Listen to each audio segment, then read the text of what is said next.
Hi, everybody. Welcome to SoCal Loopers. If this is your first time, so glad you're joining us. If you've been here before, you know what we do. We are a local support group that has grown beyond local, and our goal is to just make sure. Hang on, we're waiting around. Hang on. That everyone gets to learn as much as they can. Sometimes people are better at listening and hearing it rather than reading it. So I will do what I have to do, which is always the disclaimer that Loop is a do-it-yourself closed loop algorithm and user interface. It may seem obvious, but please consult your healthcare professionals or whoever you trust to help you with your diabetes management. Please understand that this project is experimental and not approved by the FDA for therapy, and that you take full responsibility for building and running your system, and you do so at your own risk. This is particularly important today because we are doing little tips and tricks and hacks that we use as loopers that's even beyond the regular do-it-yourself stuff. And it's really in the spirit of do-it-yourself. So this should be kind of fun today.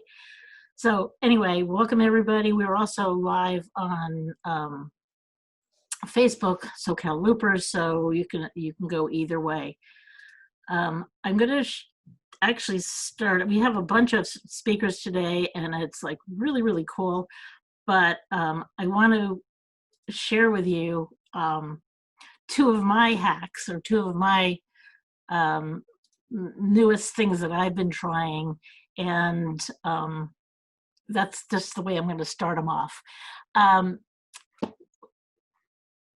We were fortunate to get Omnipod looping on April 22nd, 2019. One of our presenters today is the sole reason we got it as soon as we did.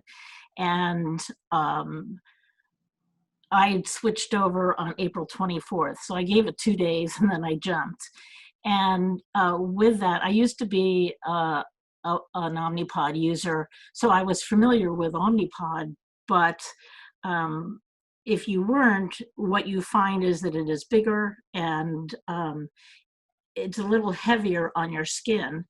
And so I started paying attention to where people were wearing the pods because I had never been very creative with it.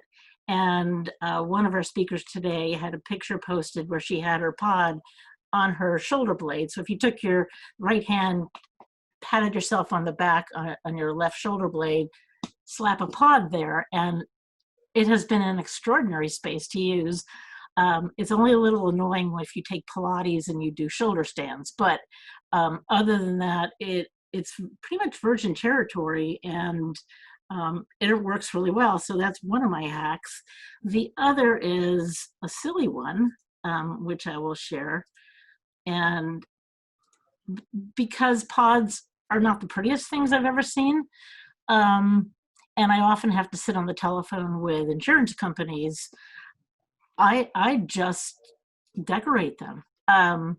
The difficulty is if I have a pod that fails, I'm disappointed because it's usually one I really like. So if you have young podders, or if you feel like you're just wanting to be creative, there is a Facebook group called Pimp My Pod. You'll see some pretty wild designs, and it's a lot of fun. So that's my one fun thing that I was going to share today. And then I think we'll just get on with the program.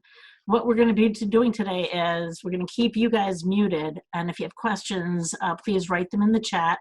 And at the end, if we have time, or after each panel person, you have a question, we can bring that up. Kenny and Glenn and Sarah are on to kind of help us monitor all the questions coming in.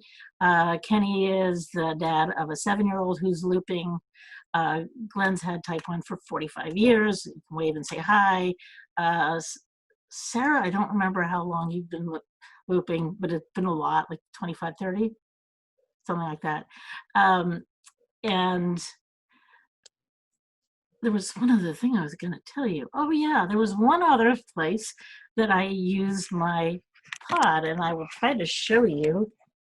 I put it in my forearm, and I tried that after watching Kenny Fox's 7-year-old running around with her pod on her forearm, and I thought, ooh, that's going to hurt.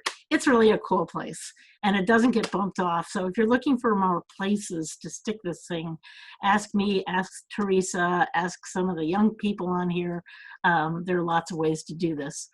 It's really nice to meet you, and it's really, really fun to introduce you to this group. Carson Wedding is a teenager, yes? Still? Yes, ma'am. 17. Okay. Yes, ma'am. Oh, cool. And she is truly the reason we were able to get the access to Omnipod this soon. Her dad is James Wedding, who is one of the founders of NightScout. And as I understand it, you can correct me, Carson did not want to go on a tube pump. I think No. there were reasons. I think you were very active, or you were a skater or a gymnast or something, but you said no way. And every time I saw your dad, I'd say, so when? And he goes, we're working on it. And he actually set up a little nonprofit, and I know I was supporting the development, and it was quite an exciting development, but I think you were totally, totally the impetus. I love your dad, and I'm so excited that you're here today. So do what you do. So I didn't really have any tips and tricks prepared, since you've mostly said just talk about looping as a teenager. Mm-hmm. So I figured I would just talk about that some, and if anybody has any questions, feel free to interrupt me. So I started with Omnipod Loop in, I believe, November 2018. So it was my Thanksgiving break. And we had, the first night we were looping, my blood sugar hit like 400 and capped out, and we couldn't figure out what was wrong. And so my dad was up all night. I was sleeping in like my grandparents' basement in Amarillo, Texas, since we were there for Thanksgiving. And we figure out that my pod just hadn't gone in right, and the tube was out, and I wasn't getting any insulin. So we did a pod change. It's like 3 a.m. And by the time I wake up, I'm at like 105 and flat. And so we're like, okay, this is working now. You had never gone on a tube pump with loop? No, ma'am. No way you were going to do that. No. Okay. I started with an Omnipod about a year after I was diagnosed. I've had diabetes 9 years now, so that was 2011 I was diagnosed. Okay. And 2012 I started Omnipod. And at that time I danced competitively, and so tubes just weren't an option. And then when I started high school, I started marching band, so that also was an issue. I think there was another question. So that's right. You said you started on Omni Loop in November, which meant you got it 6 months ahead of all of us. Yes, ma'am. I think good girl. I think my dad told me I was part of the first 5. How exciting. So I had a lot of bribery to get me to guinea pig, but on the bright side, I have my college application essays already written for me, so that's good. It was a great experience. One of the big things was I got an Apple Watch out of the whole deal. And honestly, my favorite part of Loop is being able to bolus from my watch. I feel like a lot of times the issues with teenagers and not taking care of their diabetes isn't they're self-conscious, that they just forget. And so being able to control that from my watch has made that a lot easier on me. And it's not like a whole process to get stuff out, bolus, put everything away. Where do you wear your pod? My pod's either on my stomach or my back. I used to wear them on my legs a lot, but then I got some scar tissue buildup, so I can't as much anymore. Okay. So you don't use it in your arm. Is that too obvious? I did for a while. When I started marching band, I just started sweating them off. Do you have friends who are on the Loop? with you that you have in your, I'm No. sure your dad, you know people, but anybody in your community? Um, Teresa. Okay. I babysit for her, and she'll come over to my dad's parties a lot. So she actually got started on Loop. I think it was New Year's Day after my dad threw a New Year's Eve party, and Teresa saw me looping with a pod, and she's like, "I want that." And your devices are pretty much covered up, so you don't have a great need to make them look pretty. Um, I did for a while last summer. I painted my pods pretty extensively. I think there's a box somewhere in my closet with about 25 or so that have little paintings on them, but eventually they just started taking up a lot of time, and it felt like whenever I painted one, that would be the one to fail. It felt like I was jinxing it. Yeah, and then if you have to send it back to Omnipod, Yeah. you're pretty well. Okay, got it. Any tricks you have for like how you eat when you guys go out with your friends? Is there anything that you do specially with your loop? Depending on where we go, I may occasionally put in an override just to start with. So I'll give myself more insulin than I typically would, and then just guess on the carbs, and then Loop can typically figure it out pretty well. Okay, so you're happy now and you're okay. You've stayed on Omnipod and loop is the thing for you. Yes, ma'am. Oh, you're so cute. Cool. Thank you so much. Thank you. So what I've done is I just took a couple of screenshots of different opportunities to use Afrezza with Loop. Some of them are kind of old because, like I said, I've done this since summer of 2018. I was at a conference and Afrezza was there, and I was able to get my hands on some Afrezza to try. And it's been an important part of my looping ever since. So the first screen, I have a little blurb right there saying kind of what happened. And by the way, I'm not a perfect looper. Loop helps me not think about it as much. This one from November was where I used Afrezza all day long. So you can see on the bottom, there are no carb entries. I took Afrezza immediately after I ate, and some of these meals were like cereal, and some of these meals were kind of longer carb meals. I believe this one, the Afrezza 2 unit and Afrezza 4 unit, that I believe was pizza. When using Afrezza, they only come in 4 unit, 8 unit, or 12 units. And the way I got 2 units is I took some empty Afrezzas and popped off the top and kind of half and half a 4 unit into 2 2-unit doses. For example, with this 6 p.m. meal, it was pizza.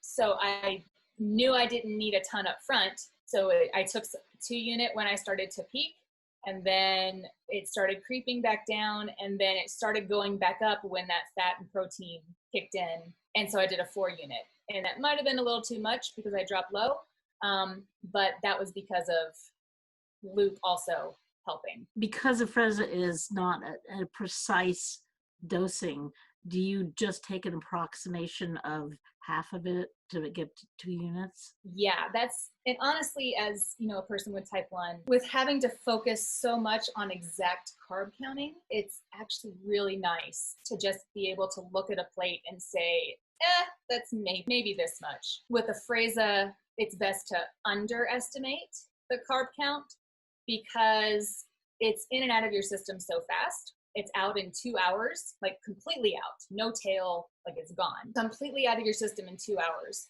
So if, like here, you take 2 units and then you see yourself starting to creep back up, you don't have to worry about stacking insulin. You just say, oh, well, I obviously need more, so you take more. Probably could have gotten away with another 2 for that dose. I love that I don't have to carb count really when I use Afrezza. I just have to say, well, this is a lot of carbs. I probably need a 4, or I probably need an 8.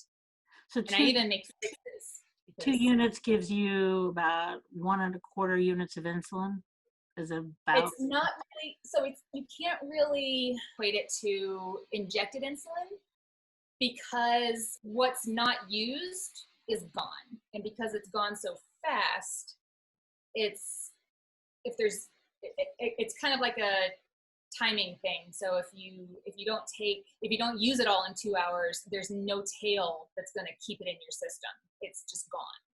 So if you take 2 units, but you really only needed 1 unit, you're probably going to be okay. However, if you needed 2 units and you took 12 units, then that's a little different because you have a ton of insulin in your system you're going to tank. There's a question. So Afrezza is a little more forgiving. How do you let Luke know that there's Afrezza, or what do you put it in the Apple Health app, or? So what I do is I have an IFTTT on my phone, and I put a note in NightScout because like we talked about with dosing, 4 units of Afrezza is not like 4 units of Fiasp or Novolog or Humalog. So if I told Luke I took 4 units and it was adjusting my dosage because it thinks I have 4 units of active insulin, then it's going to suspend me for a lot longer than I need to be suspended because the curve of insulin is so different for Afrezza. So have you ever overdosed with Afrezza? Yes. So this one is kind of a good example. Technically, this was an overdose. I forgot to bolus for lunch at around 1 o'clock. Didn't tell Luke about it. Didn't do anything. So I started to spike. Loop kind of worked, but I was staying high. So I took 4 units of Afrezza and immediately started to go down. But I probably should have just taken 2 units because I obviously went down too far. It's hard to tell with Loop whether it's the Afrezza that made me drop or if it's the extra insulin that was in my system because of my high temps that contributed to the dropping. So with Afrezza, it typically it just like shuts off. It's kind of interesting to where it'll curve, it'll kind of drop low and then just stabilize when the 2 hours is up. I got a question. I don't know if I can chirp in here. Sure. This is Brad. So I was wondering, there's a governor in Loop, of course, and that's just to compensate when your blood sugar starts spiking. What is your max basal that you allow for in yours? So I've changed it a few times. Right now I'm using Ivan's microbolus branch. So I've changed it, but my max basal rate is 1.3 right now. Back when these images were, or back when in November, I would say my max basal was probably set at 10 because I was not on the microbolus branch.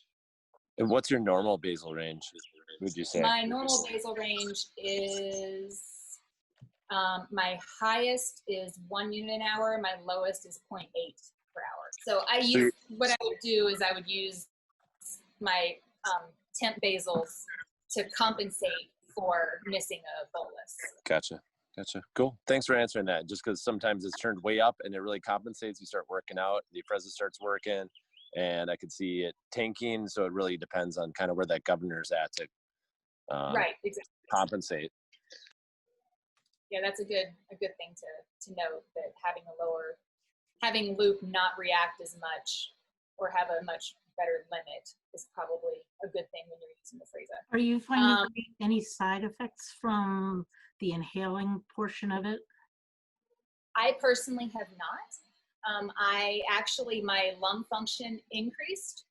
You have to take a lung function test before you can start Afrezza, and then 6 months after, or 3 months after, I can't remember, it's been a while. But my lung function actually increased in that time period.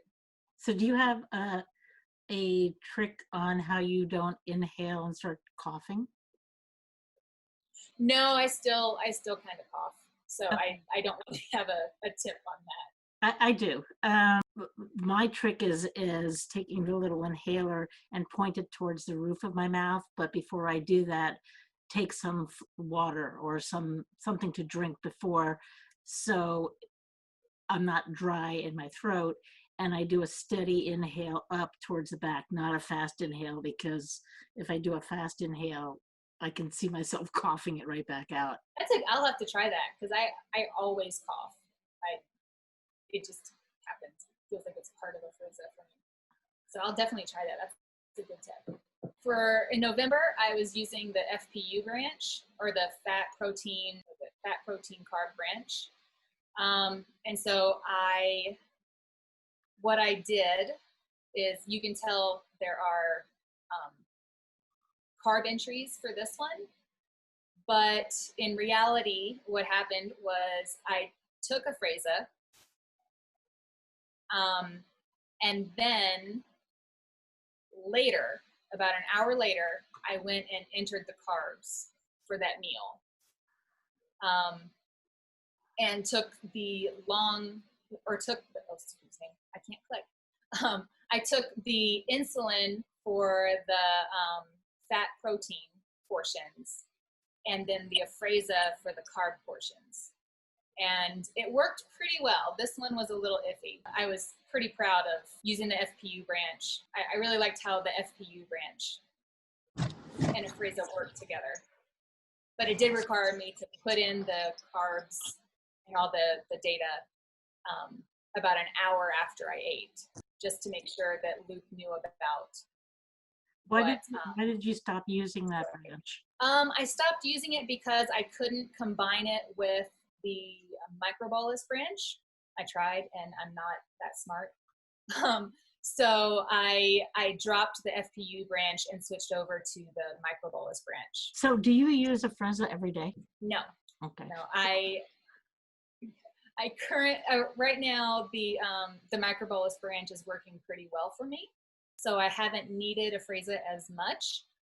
But there still comes the occasion, and I have that one further down on the screenshots, where whenever I have a stubborn high, my first go-to is Afrezza, because it'll work immediately and drop me. I usually tell people that it's a fabulous rescue medication to have on hand. It just, a stubborn high, it will work when nothing else does. Yep. And it won't put you low. It'll just land you sweetly. Yeah. Yeah. Unless you're, also bolusing before then, and then it's possible. But even then, it's not a tank low. It's like a good landing airplane. It just kind of comes down. I mean, right here, I'm like at the bottom of this one. Even though I'm technically low, I'm still over 65, which, you don't want to be below 70, but 65 isn't really all that bad. Got it. So I tell people you should have it. You just have it on hand because it's good to have there. So I'm not familiar with the FPU. Priscilla says there's a shortcut for the FPU. I'm not sure I even know what that means. The guy who wrote the FPU branch before that had a shortcut. You could enter your carbs, fat, and protein and do the similar math where it will spit out a bunch of carb entries into Apple Health on your behalf. Okay. So you don't actually have to have the code, the interface in loop. You just do it through a shortcut that builds it in Apple Health and enters the carbs for you that way, where it spreads out the impact of the fat and protein according to the same math model, essentially. So you don't need to have it as a branch. You can just run the shortcut. Oh, that's awesome. But then you got to clean up all the entries if you mess it up. That's still awesome, though, because me and a couple of friends were really happy on the FPU branch, and then really wanted to do the microbolus branch. But that sounds like a good way to kind of get the best of both worlds. For now, yeah, it's the easiest way to do that. Yeah, that's awesome. Thank you. So does that mean you would switch off of the Ivan branch? No, you'd use it, but you just have this shortcut, this Apple shortcut, build the carbs in Apple Health, and then they pop up in Loop. Yeah. So instead of entering them in Loop, you enter them in Apple Health. Or in the shortcut, yeah. Or in the shortcut, yeah. Yeah. You enter them into the shortcut sends them to Apple Health. Apple Health sends them to Loop. And then Loop tells you how much insulin to give. So how does one get the FPU shortcut? Find Kate's post on all the Apple shortcuts in the Loops group, or you can find Robert Silvers has some YouTube videos, and one of them he demonstrates the shortcut. There's a link to the shortcut in the video description. Got it. Okay. Okay, Teresa, do you have more on Afrezza, or else I have another question for you? I have a few more on Afrezza. Okay. Do you want me to answer Yeah. the question? Or? No, you keep going. Yeah. Okay, I only have like 3 more screenshots. I don't have a ton. I was just trying to think of kind of capture all the opportunities that I use Afrezza with. So this one was a really bad low. I still can't explain it, but I had a really bad low. I kept treating, wouldn't help, and then I started to skyrocket. And so I took Afrezza, and it kind of stopped my skyrocket in its tracks. And then obviously Loop kind of messed up, so my settings were definitely off. But I just want to focus on this portion of it where I started to skyrocket, took Afrezza as a quick fix, and it just kind of stopped the skyrocket when I hit about looks like 140.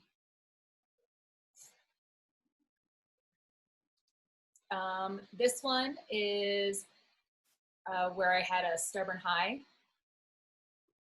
and or did I think I already showed that one. Maybe not. Anyway, so I had a stubborn high, or somewhat stubborn. Took Afrezza, forgot to loop, or forgot to bolus. Dropped, and because of this, because loop was also compensating for it, I dropped low, but I still didn't go below 60. So it was actually a pretty nice recovery. And then for dinner, I didn't enter any carbs at all, and I only used Afrezza. This last one is a recent one. This is what was the stubborn high that I couldn't get to go away. You can tell from the bottom that this is recent because it's May 23rd of this year.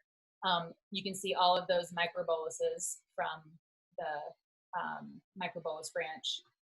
And so I bolused for the food, I bolused for all the food that I took, even accounted for it, and loop still couldn't catch up. So one of those is probably off, or my pump site was off, or something.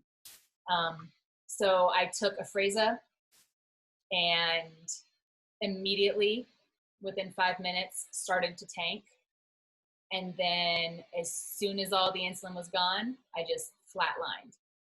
And so that's kind of what I often see when correcting a high, a stubborn high even, with Afrezza, is you see this rapid 2 arrows down drop that normally would terrify you. And then it's just like a 90-degree flat line that you get when Afrezza is done. And there's no tail, there's nothing left, and you're good to go. It's pretty amazing, isn't it?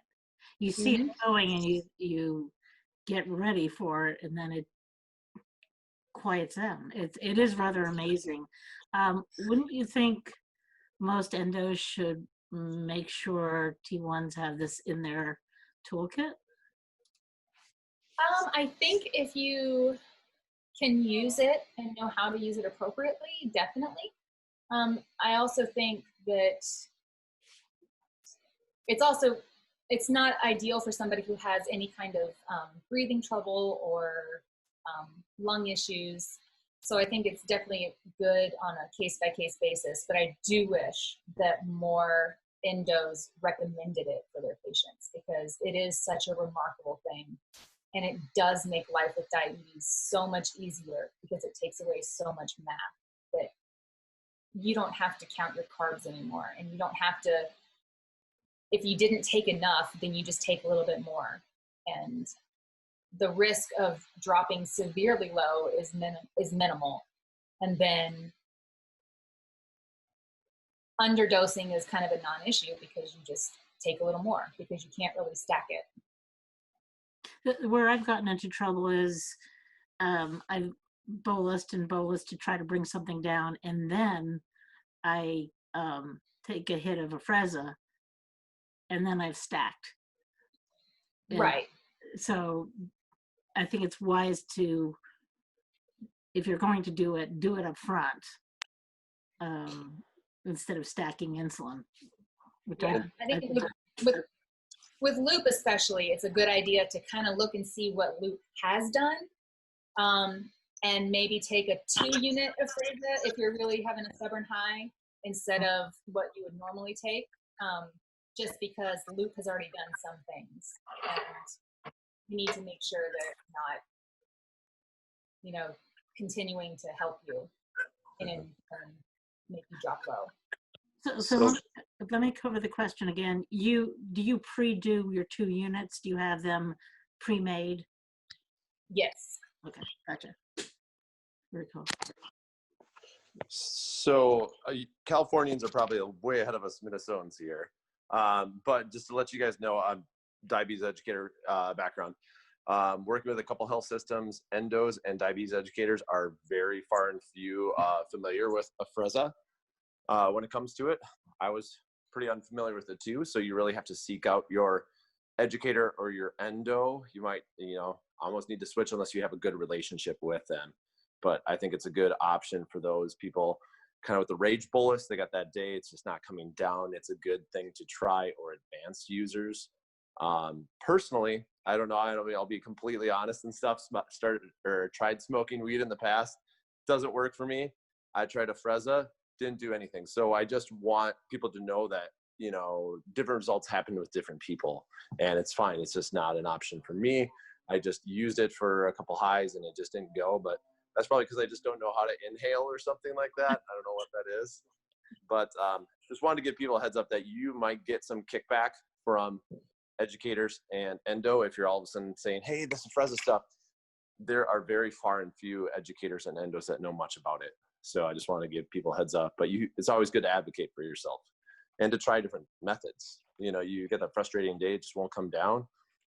That might be your ticket, but it's not for everybody. So. Yeah, it probably is that you didn't inhale properly. This is for another topic, another time, but inhaling marijuana smoke will also lower blood sugar. And it actually does something, its action is very similar to Afrezza. It's just you can't walk around high all the time. Dope high as opposed to blood sugar high, but it does have an effect. It's just not the go-to you really want to live with. So Amanda asked how insurance is with Afrezza, and I can't speak to each individual insurance company, obviously, but in the U.S., Mankind, who makes Afrezza, has a program called Mankind Cares. And if you call them, then they will talk with your insurance and give you a month's worth of Afrezza for free until they can get your insurance covered, or insurance to cover Afrezza.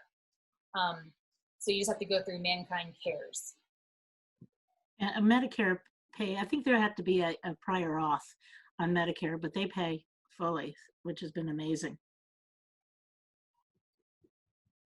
So are there any more questions on Afrezza before I throw a question at Teresa? Good. Okay. IFTTT. Could you just really speak quickly to that? I didn't ask you to do anything more on that, but I think Kenny, you probably have stuff to say on that. But is it a tool you use? Is it set up as a button you push on your phone? Yes. So I can actually show. There we go. So this is on the swipe side. So you're like on the main screen, swipe back. So at the very top, there we go. I have 3 buttons. So when I take a 4, a 12, an 8, or a 4, and I actually changed the 12 because I never take a 12. So now the 12 is actually my 2.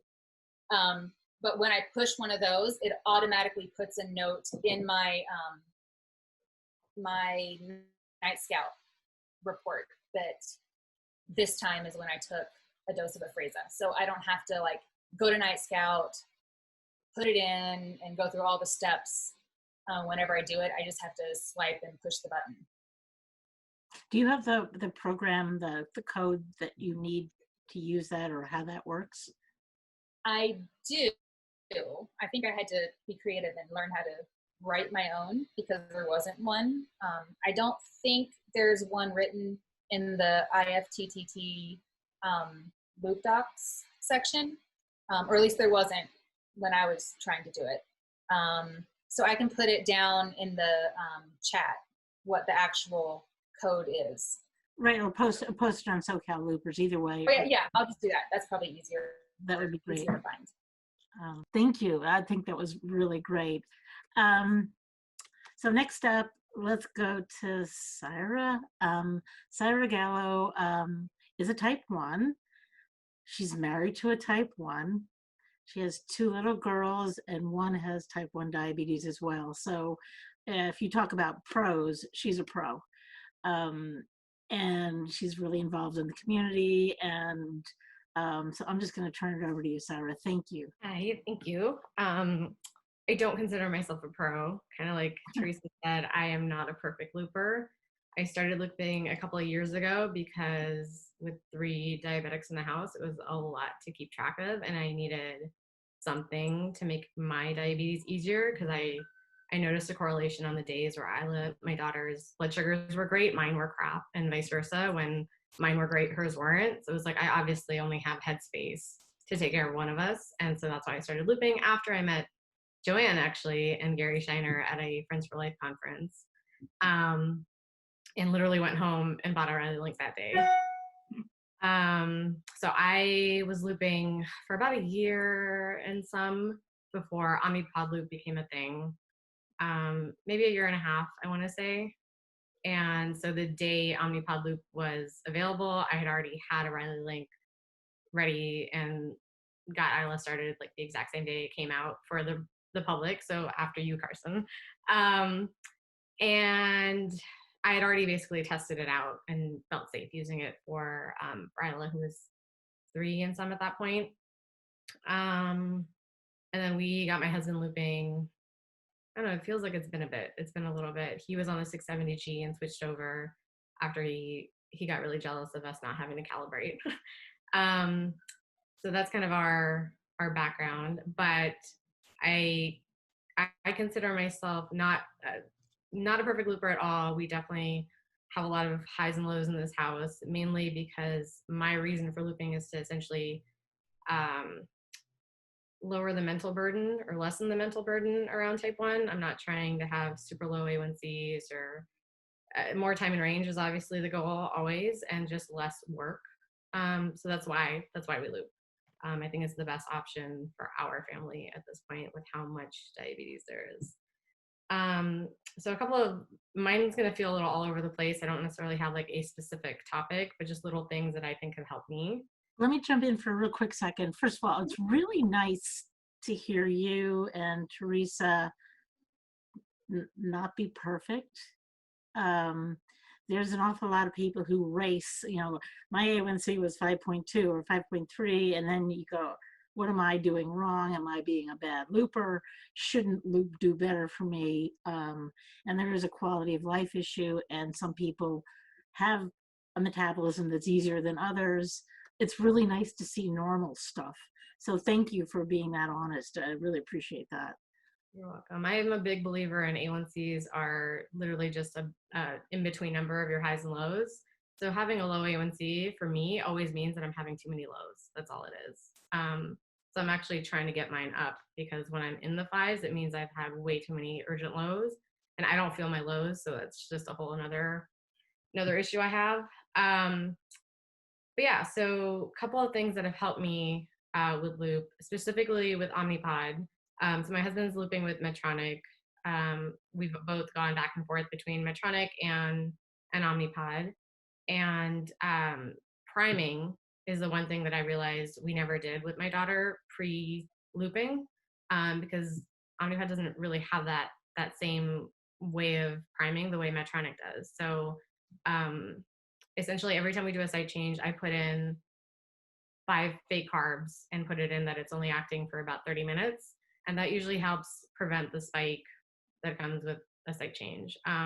All of this depends on what our blood sugars are when we're doing a site change. And if my daughter's low, I'll skip that part. But usually that helps prevent the spike right after. That's a really interesting point, because no one really talks about that.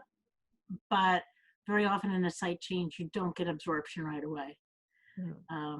It's basically just pushing. So I've had a lot of people not fully understand that. So if you're going from tubing, it's easier to understand the prime that happens, like the fixed prime that happens after the cannula inserts your body. For Medtronic, you do that prime before the cannula is even inside of you.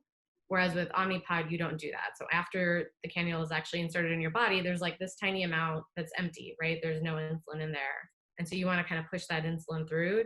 Otherwise, the next bolus you do, or even the next hour of a basal, depending on your basal rates, may not actually be going through. And I have found that it's usually about half a unit's worth for me that needs to get pushed through. For my daughter, I'm a little more conservative, and I'll do about like whatever it takes to get about 0.25 units through, just because that makes a much bigger difference in her body than mine. And it's not an exact science. It's just kind of been like, trial and error. So don't do 5 carbs for you. Figure out exactly how much, you want to trial and error and see what works better for you. Maybe for you, that's only 0.1 units. Maybe for you, that's 0.5. Everyone's a little bit different. So if I understand correctly, you take that into factor as well as what your blood sugar is at that moment. So if your daughter is at 75, you probably won't do that.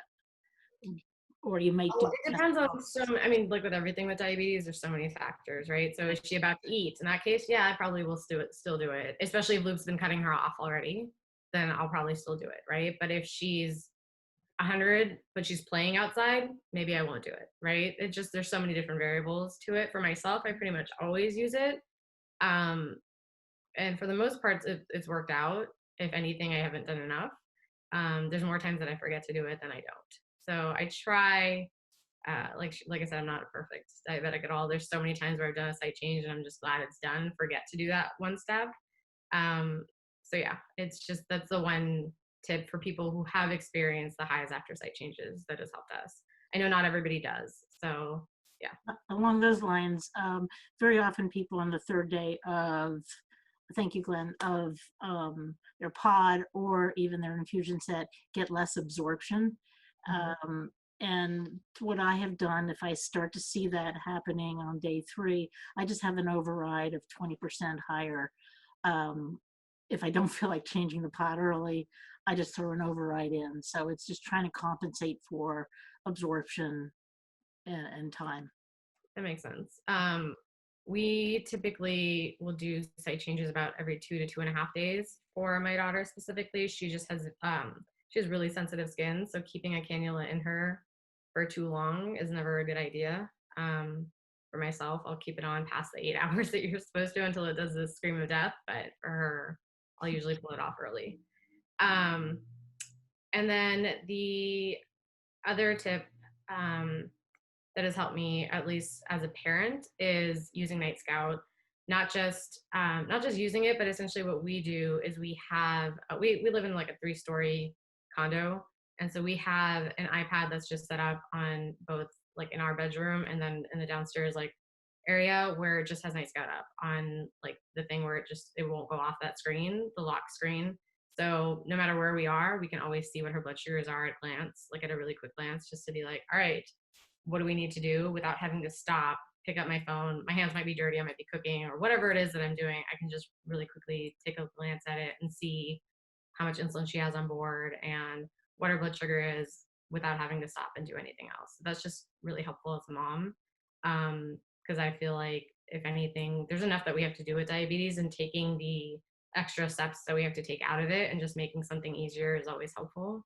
And then initially, auto-tune was a crapshoot for me. Like, it never worked, and it gave me the craziest recommendations. I can't give any really great tips on how to make that work better. If your settings are more dialed in, then auto-tune works better, is essentially what I can come up with. Because the first year of looping, I would always be like, why isn't auto-tune really helping me? Like, it's giving me these recommendations that I think are really weak, like completely out of my comfort zone. I know that the limitation of auto-tune is that you have to have either it's the same ISF and same carb ratios all the time. So we typically have all of our settings changed at the same time, whether it's for myself or my daughter. So like at nighttime, she has different carb ratios and different ISF, especially at night. Her ISF is a lot more aggressive to accommodate for growth spurts.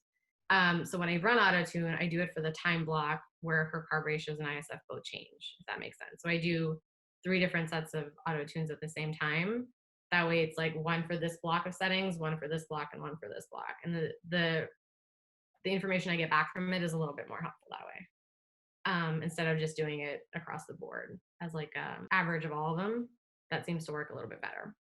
And then obviously, whether or not it's set, its recommendations actually make sense for me. Another thing that's really helpful for us, both for myself and for my daughter, is Tidepool, the mobile app specifically. Because again, the limitation with Loop is you can see what you've done for the last 24 hours, right? But let's say I wanted to see how gymnastics affected my daughter, well, not lately, but back when we were actually interacting with the world, to see what a different activity or a different type of food for the first time, how it impacted either myself or my daughter from like 2 weeks ago. You can't go back and loop and see what you did, right? But with Tidepool, you can type in, with the Tidepool mobile app, you can type in, okay, this is what I had and this is how I handled it. Whether it's saying, okay, this is how many carbs I entered, but I didn't actually bolus for all of it. Just giving a little bit more context over what you did and how you did it and whether that worked or not, because it'll show you essentially like, this is how that worked out. And maybe even type in your recommendations for what you think you would do later. Because I'm not going to remember that anytime later. If it was a month ago, I'm not going to remember what I did. And I'm not going to remember what I thought I should have done instead. So typing it into Tidepool and then being able to search for it, like, hey, when I ate at that one place for the first time, this is how I handled it, and this is what I would do next time. That's really helpful because essentially it's kind of keeping that information for you and not having to remember anymore, which is really nice. Does anybody know? I have something to say. Yes. If you go into, I've been playing around with it as well. Mm-hmm. If you go into NightScout, Mm-hmm. you go into exercise, okay, and you write down what you did, or you have an icon, Mm-hmm. and you put 1 for 1 minute, the icon, and you save it, and it's there for eternity. Did you mean when you go into Tidepool? Or? No, not Tidepool. NightScout. Okay. So you use Really NightScout the way I'm saying I use Tidepool. Yeah. Got it. Yeah, Tidepool is more difficult. But NightScout, you can do it, and also foods you can put in. Yeah, I know a lot of people do. Maybe it's just a user experience. I like the interface of Tidepool, but you're absolutely right. NightScout you can use in the exact same, in similar ways and get similar data back. I think I just like the prettiness of the Tidepool format and interface. Yeah, Tidepool is nice, but you can't. You have note. Go figure out what each note is. In NightScout, you can see it on that page. It's wonderful. Check it out if you want. You can So how see do you search for it? No problem. You just search in the treatments report. It's not as good as the search in the Tidepool though. Yeah, I understand what you're saying, and I'm glad that works for you, and that's great for anybody else that would rather just stick with one. If you're already using NightScout, then it's easier to just have less things to go through. For me, I'm using 3. for example, in Tidepool, I can literally just search coffee and figure out how I bolused for it last time, and it'll show me all these results, right? And then I can click on one, and it'll show me what happened and whether or not I obviously didn't handle that one very well. And it's just a really easy way to search for it later. But there are other options to do a similar thing. This is just what I happen to use. And then let's see. The only other thing I can think of that I have been able, well, there's 2 things that I've been able to do easier, essentially live my life more the way I would want to, thanks to Loop, are exercise. It took me a while, but I'm not an athlete by any measures. I'm just like an average mom that's trying to sometimes exercise when she can. And the most intense thing I do is go to spin classes every now and then, although I haven't in a couple months. And the way it's always worked out great for me is finally realizing not to go into exercise with a lot of insulin on board. And so they're being very specific times that actually work to work out. And I usually like to eat something like a Perfect Bar right before. I will put in my override for exercise. So I use overrides a lot in Loop, whether for myself or for my daughter. And so I have an exercise override mode, which basically says that I need about 70 to 80% less, depending on the different exercise I'm doing, with a different target blood sugar. And so I'll set that like an hour beforehand. And usually I will eat something similar to a Perfect Bar right before going in to work out.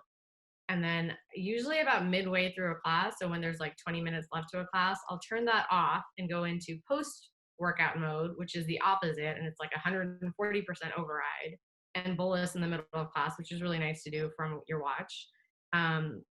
It's a lot easier than when I was on tubing and I would like sit on my bike and stop and pull out my tube, and everybody's like, what is this weirdo doing? I'm the girl that like eats Skittles while spinning and then like pulls out my insulin pump at the same time. And yeah, doing that midway through class versus waiting till after class to prevent that adrenaline spike that I get after a workout. Obviously, this depends on the specific type of workout that you're doing, and everyone's different, whereas, you know, more low impact stuff doesn't do that to me.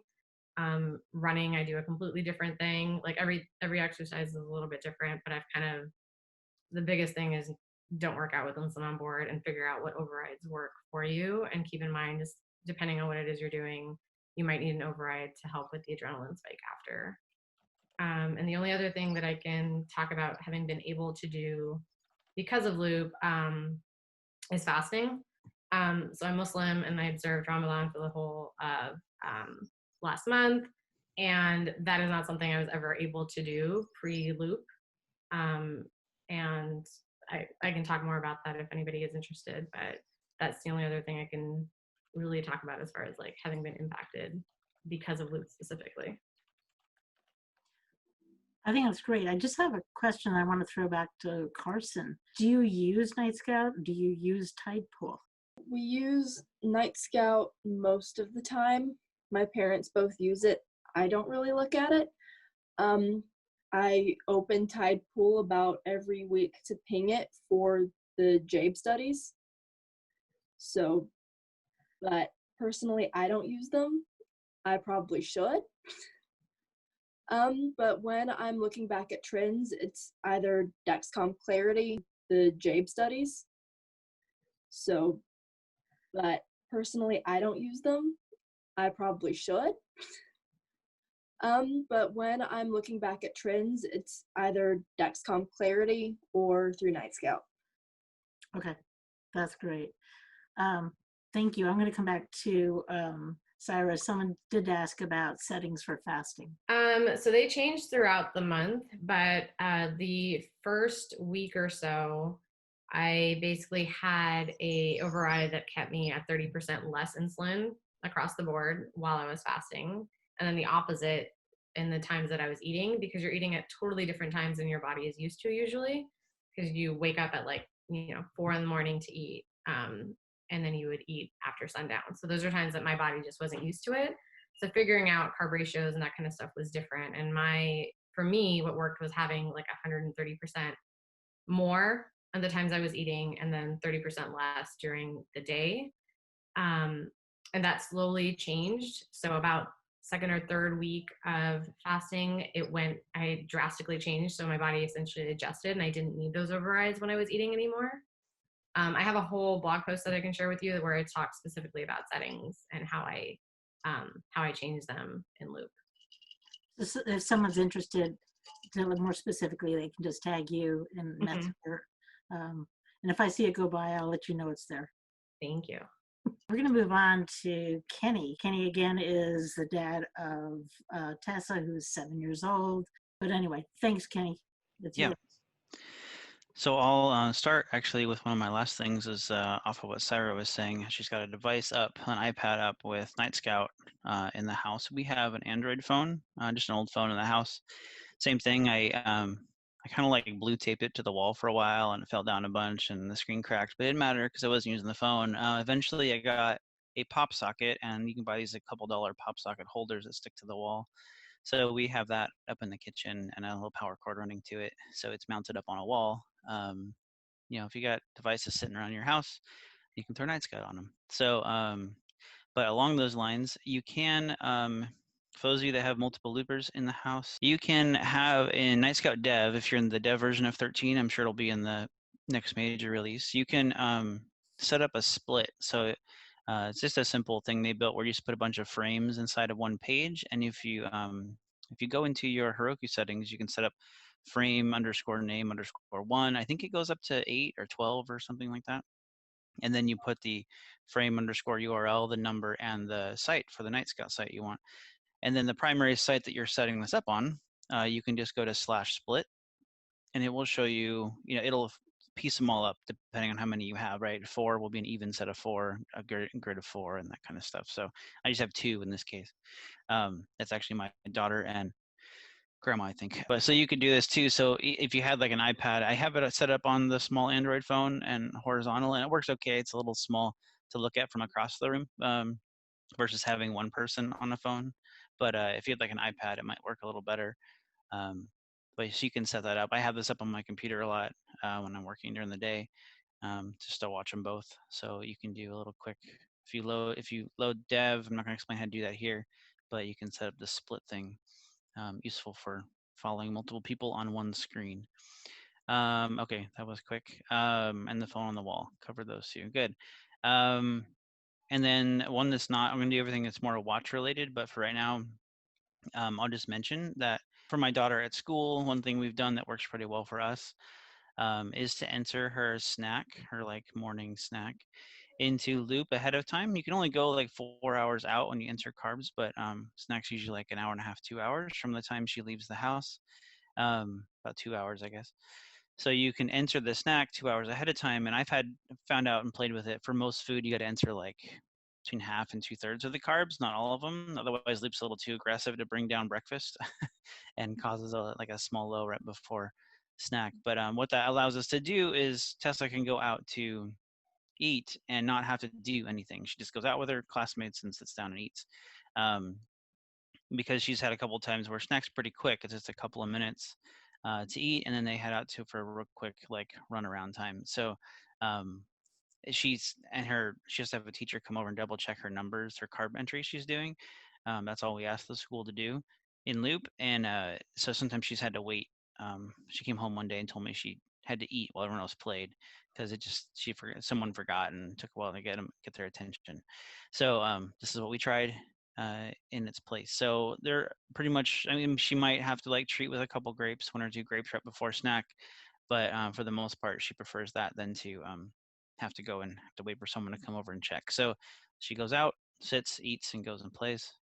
Everything's fine. It does help that she has recess, like full recess, lunch recess before lunch. So if we underguess on the carbs and it's a little off, it's not a big deal. It comes back down because she has like a quick class and then has recess again. So not a big deal, works well for us. So entering carbs in the future, you can play with it. It gets a little risky because Loop is more aggressive to bring you back down into range. That can also be a tip for when you're stuck high. You know, you're going to eat later and you're kind of gun shy of how much to give yourself as a manual bolus to override. You could just put the next meal out there or something close to it.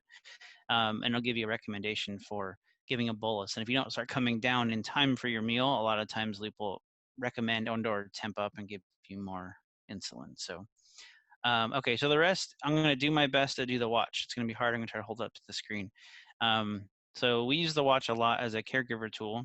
The person wearing the watch is the one in charge of the T1 in our case. So if I'm wearing it, it's on me. We kind of know who's the first person to react if things need to be changed. If we're, she's over to grandpa's house or, when she could go to other places, whoever's in charge would have at church or whatever would wear the watch. Same thing. And then Tessa wears it to school. She prefers the bullets from it at school. And it's an easy way for us to text her and she can see that she's got a message. The messages we send using that watch, I'll just text her and ask her to bolus occasionally. And because we're using the automatic bolus or micro bolus branch, usually if Loop says there's more insulin that's needed, then it's a bolus, right? So she can just tap the bolus button and take the recommendation and go on her way. So that's, we use the watch to know who's in charge. You can also on the watch, when you enter carbs, you can change the time. I'm kind of surprised how many people don't know this, but I have a habit of clicking around and doing things I guess most people don't. So on here goes. On the watch, there it goes. You have the number of carbs at the top. Oh, now it's getting fuzzy. It's trying to look at my face. I'm trying to get it. There we go. There's the time underneath that. If you touch the time, it times out real easy. If you touch the time, it lights up green. And then now you can use either the plus and minus buttons on the next to the number, or you can use the crown and change the time on the entry there. So you can change the time. So you could set things out in the future. You could also do things in the past. So you don't have to just change the absorption time and the amount. You can change the time. The reason why that's important is if you were to swipe, I think it's this way, backwards for me, and go to the second screen and tap on the active carbs, second one down, you can see a list of recent carbs. It's probably backwards for you guys too, but you can kind of get what I'm doing here. You can see the most recent carb entries, the time and the amount. That is useful if you see yourself or whoever you're managing going up and realizing, I probably messed up on the carb count, probably a little bit short. I need to add some more. One thing that would be the best thing in the world, now that we have everything else that's lovely about Loop, would be the ability to edit a carb entry, to be able to make the entry less or more, or the absorption time. You can't do that. So, but one thing you can do is you could, without going to bother your T1 or yourself, I guess, if your phone for some reason is somewhere you can't get to it. But I don't like to bother my daughter asking her to come to me, take her phone out. It's just like a whole friction we don't need, as much as we can avoid it. So if I need to add carbs, I'll just look at the watch, flip over to the active carbs, find the meal entry that I think I messed up on, look at the time, and then I will create a new carb entry, put it back at the same time with the same absorption time, and add the extra carbs I thought we missed, then recommend a bolus, etc. So that's a way of kind of adding carbs in. And then if you're OCD like me, when you finally do get the phone in your hand, you end up like deleting the little one and then merging it back into the new one. And so you don't have all these little entries, but you don't need to do that. Loop will handle the meal the same way, as long as both entries are the same duration and at the same time. So that's kind of a way of like adding carbs to an old entry on the watch. Something I find myself repeating a lot in little loopers especially, is that the watch reaches the phone either through Bluetooth first go, and then backup is Wi-Fi. And what that means is if you're on the same wireless network, so if you're here in my house, the Wi-Fi covers, a little bit of the backyard and the front yard and inside, right? So we're all in the same Wi-Fi. So if I use the watch, she can be and is downstairs, not anywhere near Bluetooth range, or outside, for example. I can use the watch to add carbs, like as a pre-bolus for dinner, if we're making dinner, or if she's just going high and I want to manually bolus, and I'll figure out why it was happening later or whatever, setting an override from the watch. You can use the watch to connect to the phone from anywhere on the same network. Even at church, our church campus is fairly large. I manage the Wi-Fi, so it helps. But I can bolus her or correct or do something from anywhere on campus too. So that's nice. What that also means, practically speaking, for those of you with kids that when they go to sleep, they just like shoot up like a rocket for whatever reason. I recommend that even if you have like a preteen or whatever and they have a watch that they use all day, that you ask to charge the watch if they're okay with it in your room, because that's what we do. I charge right next to my bed so that her watch is next to my bed and I can use the watch to bolus highs or set maybe a higher target if she's going low or something along those lines if I feel the need to do that. But I can do it without getting out of bed and not having my room. My room is next to Tessa's. She's right here in this wall. And so actually I leave her phone on my desk right here so I can hear the alarms as a backup. And I have the watch across my room over here because I'm too lazy to even move this far to do anything. So I can use the watch to do all that. But it also means as a parent, I can be spending time with my wife, talking, watching TV, doing something after bedtime and not have to run upstairs to use a PDM or an injection or whatever or grab her phone to bolus if she's going high because she just fell asleep. I can do that from the watch. That's probably the main thing that kept me looping when we were struggling at the beginning, was the fact that I could do that. So Wi-Fi range, that's important to know. And charge it in your room. Oh, one last thing for the watch. This is just general watch behavior. This is not loop specific, but if you drag up from the bottom and slide up, I have a picture I guess I can show you on the internet, but here we go. There's a little phone, looks like almost like it's a silence icon, but that's not it. If you hit that button, it will ping your phone. Usually it's used for when you can't find your phone, but you have your watch on and you want to go find it, which totally useful because you're, at least my kid, leaves it in a room and doesn't remember where it was. It's under a blanket or something. So super useful to just find the phone real fast without making a big scene about, hey, you got to keep your phone with you, or keep it on you, which she doesn't do. So that's easy. But we have also used it at parties or things where I'm like within Bluetooth or Wi-Fi range of her, and I will use the ping to let her know that I need to talk to her or something, diabetes or not. Sometimes it's just because she's with her siblings and I can get them all to come to me if I ping the phone. But you can make it go bing, bing, bing, and a little sonar sound, and it can be kind of like a little, hey, I need you over here, sort of thing too, if it's useful. So rather than having to run around and scream and say, you're going low, come back here, or stop running, I can just ping and she'll hear it and come find me. So there we go. There's fun with the watch. That's what I had for Hey, today. Kenny, I have a quick question on that because I've never really bolused my watch, so I'm trying to do it Oh. now. So I get to the point that it says you need a bolus, and it has the down Yes. things, and then it says to touch the crown. Yep. So you have to, she's actually not in range right now, so I'll just do this. So you get the bolus. I gotta block my face. There we go. Yep. You bolus, and then you see this little confirmation thing Yep. here. You actually just scroll the crown to confirm. Once it gets all the way down to the bottom, it'll get a little check mark and it'll go. And you can use that to confirm. Oh, okay. It's a safety feature, so you don't accidentally. So you don't, yeah, it was easy before Pete added that to, I actually had it happen. We were sitting, reading books before bed, and I think one of the kids bumped the watch or whatever. I think it took the recommended bolus. I don't even think it was, so it wasn't dangerous. I heard it beep, and then I heard we had the pod beeps on, and I heard the pod beep. I'm like, I didn't do that. This is before auto bolus. So I looked, and sure enough, it probably had gone through the watch. So that's a nice safety feature. There is some code you can change in Loop if you're looking at geeky. I don't like how far you have to scroll the crown, maybe because we have this little like bumper case on or whatever. So I change it every time I do a build. I change it to like 70% instead of it. Right now it requires one full rotation of the crown, and I make it smaller because it's still safe and less annoying if I don't have to spin it as far. So and easier for Tessa if she's actually going to bolus from it as well. I'm picking up on questions. Just built NightScout. How do I get the pump pill to display the Omnipod pump instead of device undefined? Oh, yeah, you got to go through the settings. That's likely the advanced device status or something isn't set up right. Okay, someone says this is a silly question, but as we all know, there are no silly questions. From Jenny, if you enter ahead of time, do you do the bolus? I think this might be for Saira from the watch, or does auto bolus branch bolus it?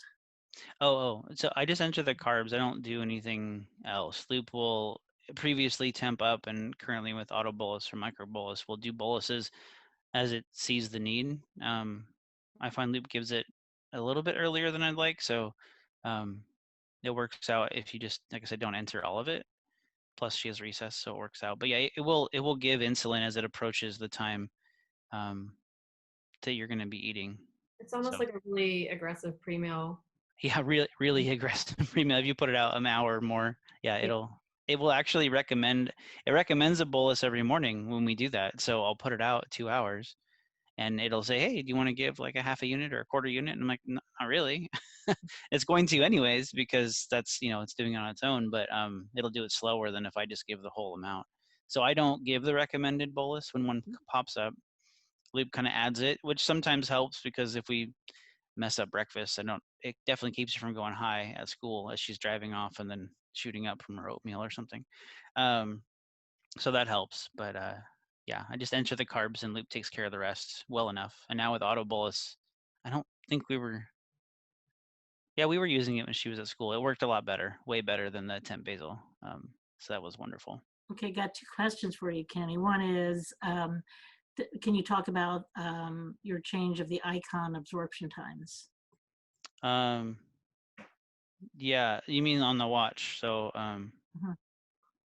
just that, if those of you that haven't seen it, you have the icons at the bottom. You have the lollipop, the taco, and the pizza. Those all inherit from the phone. I wish you could actually change the specific absorption time, because I don't know, maybe I'm too geeked out on this and pay too much attention, but I actually tweak some foods are 2.5 hours instead of 2 and things like that.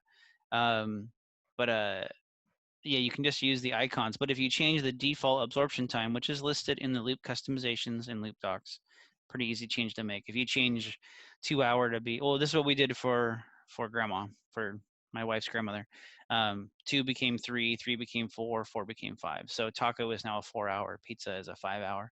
Because she just, everything absorbs slower for her. So I'd rather like not overdo it up front. So that's what we did. We changed the default times. If she had a watch on her phone, then when I used Lollipop or whatever the icon is on the watch, it would use the default time you have set up in the Loop app. Okay, someone did ask about Tessa. Is she on a 50% auto bolus? 50. That's a great question. We had her at 50. It was great. We're using Ivan's free APS at the moment, and so I play with it. It's easier to play with. I can just change it in the app, so it's an easier experimentation. I've had her up at 60, 65% lately. Works fine too. I manually change it if it's something that I know I want to spread out more, and I can't really communicate to Loop that it's a slow enough meal other than stretching the absorption time out. So I'll go into the phone and change it. But for the most part, I've been creeping up the percentage of partial bolus application, whether in free APS or an auto bolus branch, more and more, just because why not, right? Push the limits. I had her max basal at 15 times her basal rate. So I don't know, whatever, push the limits. So, but slowly and carefully. You just watch it as it goes. Okay, from Nancy. When using shortcut for protein and fat, can that be from a parent phone or just the Loop? Has to be on the phone with Apple Health. Yep. Okay, Yep. gotcha. Yeah, you're touching on stuff people have questions about. Let me also ask you if you want to touch at all on auto tune. That seems to be Me, I don't. I mean, Saira uses it. I've tried it. I think it's baloney when I've used it, so I just don't bother. okay. But I don't know. I have a different approach and understanding to how the system works. I know AutoTune isn't like super well designed for Loop. It's more tuned for, from what I hear, OpenAPS, but I haven't really used it for either. Okay. So what Saira said was spot on though. Like if you can limit the number of changes in your settings and do some time blocks and get multiple days with settings that haven't changed, and just try to keep a couple things consistent. From what I understand, and when I tried it out, it worked a lot better. So essentially, just with this is again going off of my personal experience with NightScout. I've never used it for my husband because he went from 670G onto Loop, and apparently his 670G settings were perfect, and Wow. he hasn't had to change them except for like one time ever. He's changed his carb ratios. I'm a little jealous. I don't hear that at all. I have always been told that I'm a brittle diabetic, and I hate the term, but just the idea that like I've got way more settings. Like he would be fine with one basal all the time, one carb ratio all the time, one ISF, and like he's fine. Whereas for me, I've got like 10 different basals, a couple of ISFs, a couple of carb ratios, multiple override modes, like all of it, right? So your diabetes will vary, as will your auto tune results. So his is different, and then my daughter and I both are a little more similar as far as the number of settings and stuff we have. And the need for help with settings, and essentially the need for something like AutoTune is greater for me. Like I said, in the first year, whenever I would try to use AutoTune, I was like, this recommendation is insane. I would never do that. It's totally wrong. I don't feel comfortable with that. And the biggest thing that I realized is that in the beginning, my settings were really wrong. So then the recommendations that it was giving were based off of one, me probably not aligning any of my things right. That was when I would run AutoTune with the average aspect, where it was like I had multiple ISFs. And so I was trying to I don't think AutoTune even had the option to do it at different time zones at that point. Like now you can do where you just do it for a different time block, right? I think when I first started trying to use AutoTune, that wasn't even an option. And so it was inaccurate because it was trying to use an average of very different settings. So having the time block makes a huge difference. So like, for example, at midnight, my settings are different from like midnight to 5 a.m., right? And then both my ISF and my carb ratios are very different. I have one basal at that time versus in the daytime, I then have another 2 different sets of blocks based off of like, I tend to need to be a little bit more aggressive around breakfast. I think most people do. There's like that dawn phenomena, weird thing that happens. And same for my daughter. We need to be a lot more aggressive during growth spurts at night. So just having, for her, there's 2 different time blocks. It's daytime versus nighttime. Very different settings. Doing one set of AutoTune for nighttime.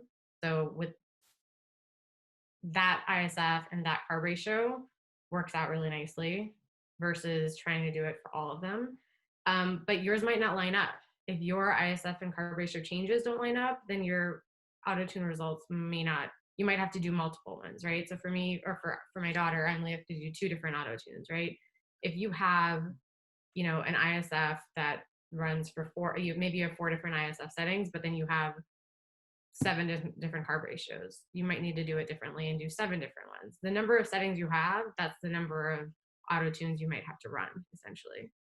And depending on how much it changes, that might look different. If anybody wants help kind of using AutoTune and trying to see how to get the best results out of it, I'd be more than willing to kind of help look at it with you and see what you'd feel comfortable with changing based off of that. It's kind of the one thing. I know I didn't even use NightScout for the first 6 months of looping. Anytime I had questions on the loop group, I was probably that really annoying person because I would ask for help and they'd be like, "Where's your NightScout reports?" And I was like, "I don't know what you're talking about." So it's not everybody even uses NightScout, and that's okay. NightScout isn't one of those things you have to use to loop. I just personally find it really helpful now. You don't have to set it up as soon as you start looping either, but it is really helpful because whenever you do have issues, that's how people are able to help you, essentially. Because, for me to share whatever issues I might be having with settings, if I can't share NightScout to be able to share all the data, no one's really going to be able to help just off of loop screenshots. That's not usually enough. And the new, it was 2.0 or 2.2, where even from masters, so all your a lot of your loop settings are synced to the profile in NightScout. Super easy to help someone when you can see their actual settings and kind of figure out what's even their target, right? It's hard to know if they're riding 130 all night, nice and smooth. You're like, that's great, unless their target's 90, and you're like, oh, okay, well maybe the ISF's still a week or a basal or something. But if you don't know what their settings are, now that you can see that in the profile, it's super helpful. So yeah, NightScout's definitely. Answer Julie's question I just see in the Facebook. She's asking if there's a way to have the temp override show in NightScout with the symbol you use instead of just saying temp override. The answer is yes. You need to make sure you're on the newest NightScout, and you'll get more details about your overrides when they show up as blocks kind of at the bottom, running along the bottom of your NightScout graph. I think it actually takes going to NightScout 13 dev at this point to get the icons and stuff to show up in reports. So it's coming in the next version of NightScout, but it takes dev to get the reports showing the overrides at the top on the day-to-day reports with the icon and that kind of stuff. You don't see the detail of what that override is, but you can see the icon and the name of the override instead of just a random gray bar in the day-to-day report. So make sure your GitHub repository is up to date and update NightScout to version 13. And if you're not seeing what you want, you can try doing the same thing for dev, pull the fresh code into your dev, and then go into Heroku and deploy the dev branch instead of master, and poof, that's how you get the split screen and a little more detail on the overrides. Okay, one more coming in from Sarah. Sarah, do you want to just unmute yourself and share that? It's a great idea. So this is something that I found. It's been a little tip that I have on my Riley link. I put a tile, and it's amazing when I've rolled around in my bed at night and I'm like, where's my Riley link? And I like leave it in the bedroom, and I set the alarm off and my kids will go run and look for it. So they're on Amazon. I don't do anything to charge it. It's automatically charged, and I ding my Riley link when I need it. So putting a tile is amazing. I agree with that. It's especially helpful with little children who like to leave it in Mhm. the weirdest corners of the room. And then also the name bubbles, Joanne, I know you've referenced it on your website as well. Yeah. In case you lose it, because I have, someone will call you and be like, hey, you have this thing that's a medical device. Do you need it? And I'm like, yes, thank you. Yeah, it's important to tag your stuff. And I've also tagged my phone. So if you put a tag on, and I like name bubbles because they don't rub off and you don't get ink all over yourself. But don't put your own telephone on the name bubble that goes on your phone, because if someone's trying to reach you and they have your phone, you're not going to get the message. So have the number go to whoever is your backup or advocate if you've lost your phone. But it's a great idea if you ever end up in the hospital. Any device you use should have name tags on them. They will tag it otherwise, and they'll put it on with some sort of awful tape that doesn't come off. So better you do it, better you choose what you like to do with it. And they're giving everybody a 20% discount through the end of August. Just go onto the Savvy Diabetic and you'll see the link. But they like what we do and they're making that available. So that's great. Anything else, anybody? I think we've covered it. It's time to go out and play. Or wherever you are in the world, go to sleep or whatever you're doing. Carson and Saira and Sarah and Kenny and Teresa, who's gone, thank you for sharing your stuff. This is do-it-yourself community. It really helps. Ask us questions and we'll bring whatever you need to the next meeting. So thank you. I hope everyone has a great day. Really nice meeting you, Carson. Thank you, everybody. Thank you.